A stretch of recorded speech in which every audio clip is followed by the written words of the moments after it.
bringing new life to scrap electrical goods. Dame Sylla is repairing the motor of an air conditioning unit. He can barely read or write, but in his job, he's an expert.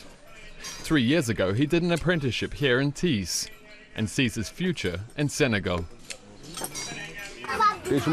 In Europe, I wouldn't have the papers you need to work. In the best case, I'd be a street vendor. I'd never be able to work as a mechanic there or open a workshop. But here, maybe I could. These 3 trainers at the German-funded charity Asfel helped Dame Sylla to get to where he is today.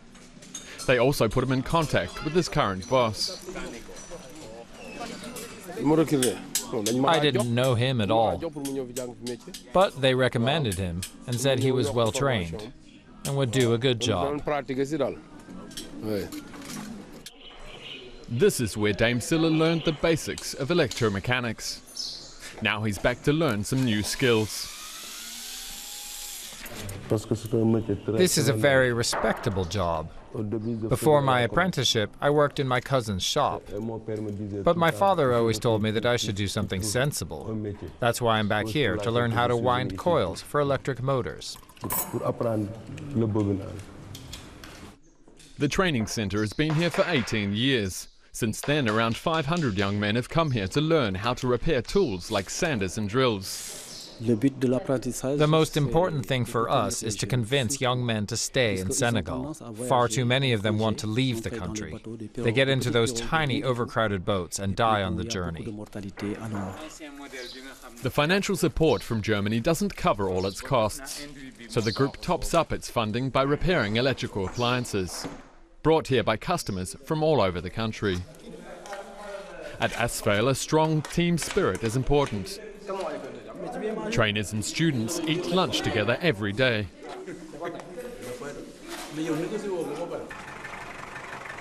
Making contact with potential employers is a key part of the training course.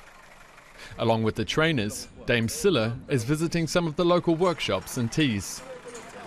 Many of the mechanics now running their own workshops also learnt their trade at Asfel, like Omar Ba. And they want and need fresh talent. If all Senegalese or all Africans went to Europe, there wouldn't be anyone left here in Africa. Europeans developed Europe. We Africans have to develop Africa. That's why I'm training up a couple of boys, so they have a future here. After work, Dame Sylla heads over to the other side of town.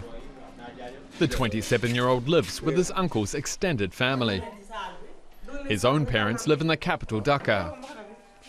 They want their only son to stay in Senegal. I'm my mother's only son.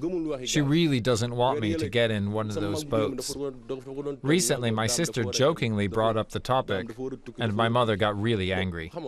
She said that anything I could achieve in Europe, I could also do here. As soon as he arrives home, the phone rings. A friend wants Dame Sylla to fix a motor. He has to go. His apprenticeship is already paying off.